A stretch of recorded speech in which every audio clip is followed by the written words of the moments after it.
नमस्कार शेतकरी बांधवांनो, बघा झेंडू काढायला आलेला आहे. काल तोडणी इथे बऱ्यापैकी झाली, पण आज कसे पाय फसते बघा.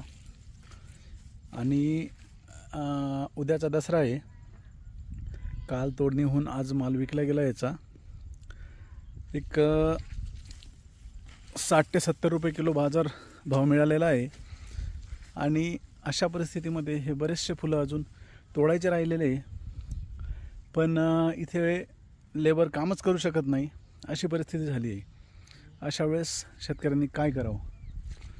वरच्या शेतात बऱ्यापैकी चालता येतं आहे म्हणून तिथला माल काढता आला, पण इथला बराचसा माल अजून शिल्लक आहे आणि तो काढताही येत नाही आहे. आणि उद्याच्या नंतर हे झेंडूला कोणी विचारणारं नाही.